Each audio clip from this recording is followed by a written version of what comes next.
The morning sun cast long shadows across Maple Ridge's pristine streets as Jamal Wright, 17, moved methodically along the sidewalk.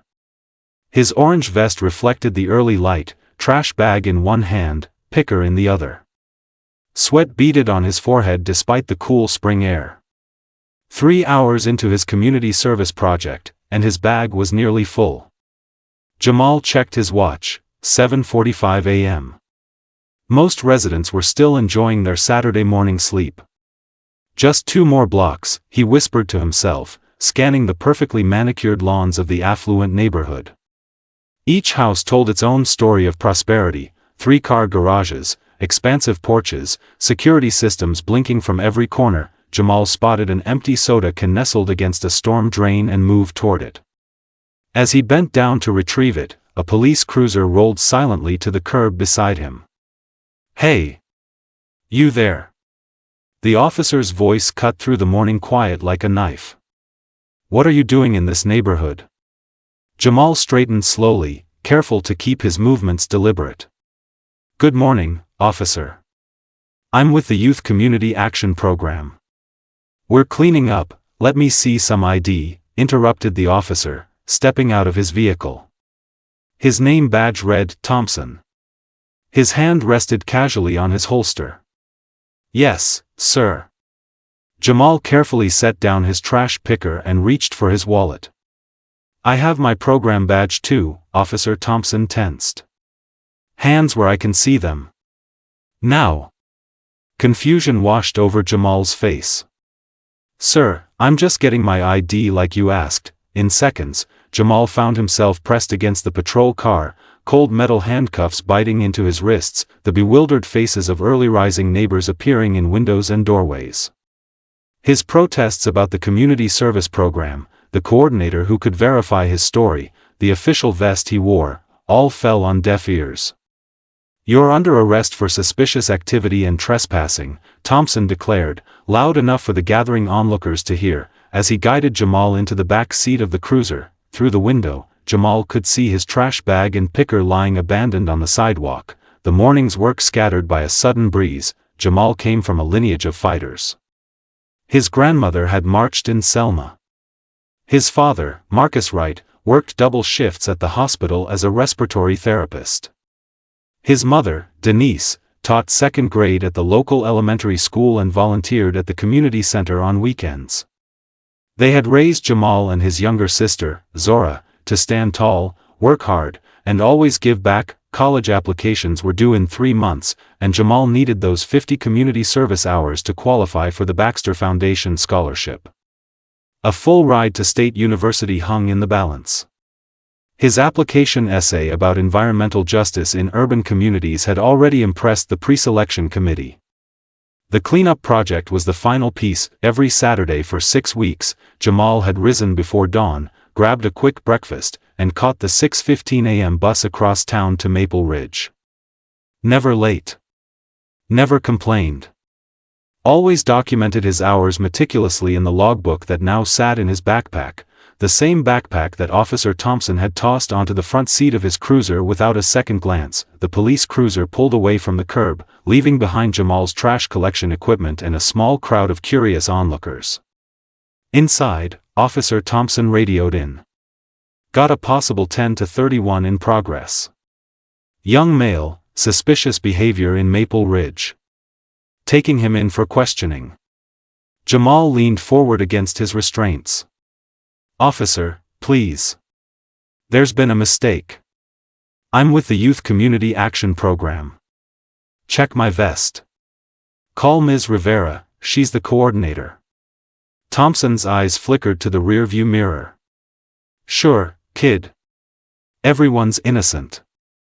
That's why you were casing these houses, right? Looking for unlocked doors, open windows?" "No, sir. I was picking up trash for my community service hours. For a scholarship." Jamal's voice remained steady despite the panic rising in his chest. "My documentation is in my backpack. Please, just look." Thompson scoffed. "You expect me to believe you were out here at 7 a.m. on a Saturday picking up trash? In Maple Ridge? Yes, sir. Every Saturday for 6 weeks now. The residents know me. Mr. Abernathy on Oak Street even brings me water sometimes. At the mention of Abernathy, a retired judge, Thompson's expression shifted slightly, but his resolve didn't waver. We'll sort it all out at the station. A call came through the radio. Thompson, we got a report from dispatch. Woman named Rivera asking about one of her students? Says he's in your custody. Hope surged through Jamal. That's her. That's my program coordinator. Thompson silenced him with a sharp glance. Tell her to come to the station if she wants to file a formal inquiry. But, officer, one more word and I'll add resisting arrest. Jamal fell silent, watching familiar streets give way to downtown. At a red light, he noticed a woman in a car next to them recording with her phone. Their eyes met briefly before Thompson accelerated through the intersection. At the station, Thompson roughly guided Jamal through processing. When the desk sergeant asked about charges, Thompson listed trespassing, suspicious behavior, and possible burglary intent. I wasn't trespassing, Jamal stated firmly. I was participating in an approved community program. The sergeant looked between them, uncertainty crossing his features. You got proof of that, son? Before Jamal could answer, Thompson interjected. His story doesn't check out. No program sends kids to pick through rich neighborhoods alone. But they do, Jamal insisted. And I have documentation. In my backpack.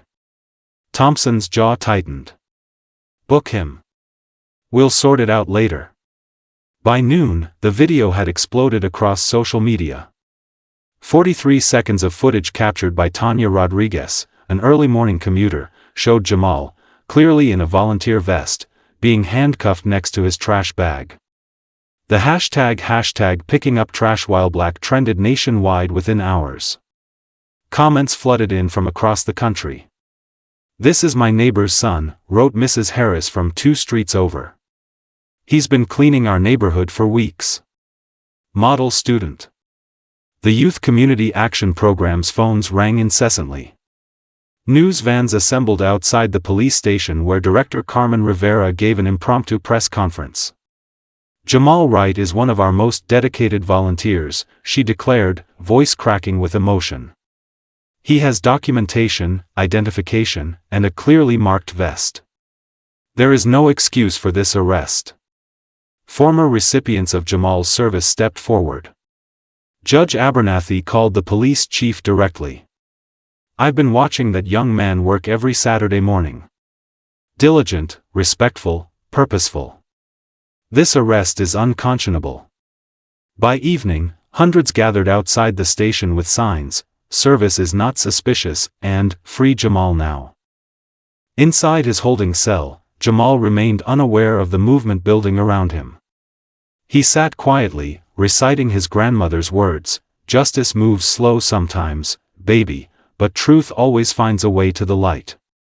Maya Chin arrived at the station precisely 3 hours after the video went viral. Her tailored navy suit and no-nonsense demeanor commanded attention as she strode through the doors, briefcase gripped firmly in one hand, phone in the other. I'm here to see Jamal Wright, she announced to the desk sergeant. I'm his attorney. 20 minutes later, Jamal sat across from Maya in a small consultation room, confusion etched across his face. My parents sent you? He asked. Maya shook her head. I'm with the Equal Justice Initiative. Your case came to our attention when the video surfaced. She leaned forward. Jamal, this isn't just about today. Officer Thompson has a history. She opened her laptop, revealing a spreadsheet documenting 19 traffic stops, 7 detainments, and 3 arrests, all involving young black men in predominantly white neighborhoods over the past year. None resulted in convictions, Maya explained, eyes sharp behind rectangular glasses. All were eventually dismissed for lack of evidence or procedural issues. But the pattern is clear. Jamal studied the screen. You think he targeted me because I'm black? I don't think it. I can prove it. Maya pulled out a document. This is a formal complaint filed against Thompson last year by a black delivery driver who was detained for suspicious behavior while dropping off packages in Maple Ridge. As they talked, Maya took meticulous notes. The orange vest. The program badge. The coordinator's calls. The dismissed evidence. They're charging you with trespassing and suspicious behavior, Maya said, her voice steady. But I'm filing a countersuit for wrongful arrest, racial profiling, and violation of civil rights. Outside the consultation room, Maya faced the cameras with Jamal's parents flanking her. Today, a young man with an exemplary record was criminalized for performing community service, she stated. We have evidence suggesting this is part of a systematic pattern of racial profiling by Officer Thompson and potentially others within this department. We demand immediate dismissal of all charges against Jamal Wright and a full investigation into these discriminatory practices. Marcus Wright placed a protective arm around his wife Denise, whose eyes never left the cameras. My son was raised to believe in justice, she said quietly. Today, we're going to test that belief. The investigation intensified over the next 72 hours. Maya Chin enlisted Reggie Powell, a former police data analyst turned civil rights advocate, to dig deeper into Thompson's record. It's all in the numbers, Reggie explained, spreading documents across the conference table. Thompson's stop-and-question rate for black citizens is 340% higher than his department's average. His arrest rate shows a similar disparity. Maya studied the highlighted sections. What about these gaps in the record? That's where it gets interesting, Reggie replied, pulling up digital dashcam archives. Thompson's body camera experiences technical difficulties remarkably often during controversial stops, including Jamal's arrest. Meanwhile, community members from Maple Ridge delivered a surprise. 5 residents, led by Mrs. Whitaker from Elm Street, arrived at Maya's office with home security footage showing Jamal collecting trash over the past 6 Saturdays. Each time-stamped video showed the same dedicated young man, in the same vest, performing the same service. He waves to me every weekend, Mrs. Whitaker said firmly. Such a polite boy. The most damning evidence came from Thompson's own text messages, subpoenaed after Maya's court motion. A message sent to another officer just minutes before Jamal's arrest read, "Spotted another one of them where they don't belong. Handling it now." Internal Affairs finally launched an official investigation when Judge Abernathy personally delivered a sworn statement detailing Thompson's troubling comments at a neighborhood watch meeting 3 months prior. Officer Thompson told us to report anyone who doesn't look like they belong in Maple Ridge. When asked to clarify, his explanation left no doubt about his meaning. The chief of police called an emergency press conference that evening. The courthouse steps teemed with supporters as Jamal and his family made their way inside. Courtroom 305 fell silent as Judge Diana Washington entered, her expression unreadable as she surveyed the packed gallery. This hearing will determine whether charges against Jamal Wright will proceed, she announced. We will also address the motion regarding officer conduct. Ms. Chen, you may begin. Maya rose confidently. Your Honor, the evidence will show that my client was engaged in community service when unlawfully detained by Officer Thompson, whose history reveals a disturbing pattern of racial bias. District Attorney Reynolds countered with practiced ease. The officer had reasonable suspicion based on unusual activity in a high-value neighborhood. The testimony unfolded dramatically. Carmen Rivera detailed the Youth Community Action Program's meticulous documentation procedures. Jamal had proper identification, a clearly marked vest, and had signed in that morning. I attempted to inform the arresting officer multiple times. When Officer Thompson took the stand, his confident demeanor belied the nervous tapping of his foot. I observed suspicious behavior and acted according to protocol, he stated flatly. Maya approached with measured steps. Officer Thompson, can you explain why your body camera was deactivated during this incident? Technical malfunction, he replied without hesitation. Interesting, Maya said, sliding printed screenshots before him. Your text messages indicate otherwise. Thompson's face darkened as she read his message aloud. Spotted another one of them where they don't belong. Handling it now. A murmur rippled through the courtroom. And what did you mean by them, Officer Thompson? Maya pressed. I was referring to trespassers, he stammered. The gallery watched as Mrs. Whitaker approached the stand next, her silver hair gleaming under the fluorescent lights. She pointed directly at Jamal. That young man has been picking up trash in our neighborhood for weeks. My security cameras prove it. Officer Thompson has repeatedly harassed visitors who don't fit his idea of who belongs in our community. Judge Washington's gavel cracked sharply as defense counsel objected. Your Honor, Maya concluded, the evidence demonstrates not only my client's innocence but a systemic issue requiring immediate address. We ask for dismissal with prejudice and a formal investigation into Officer Thompson's conduct. The tension in the courtroom was palpable as Judge Washington prepared to deliver her ruling. Judge Washington took exactly 8 minutes to deliberate before returning to the bench. The courtroom held its collective breath as she adjusted her glasses. In light of the overwhelming evidence presented today, all charges against Jamal Wright are dismissed with prejudice. Her gaze shifted to Officer Thompson.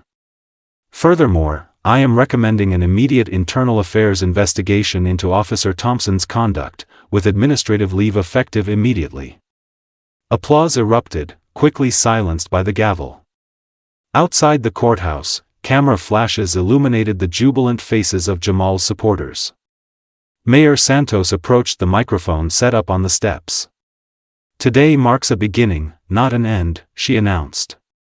I am establishing a civilian oversight committee to review police conduct and implementing mandatory bias training for all officers. 2 weeks later, Jamal stood before the city council, composed despite the attention. His community service hours, now completed, had turned into something more profound. What happened to me happens to many who don't have videos or lawyers or public support, he stated clearly.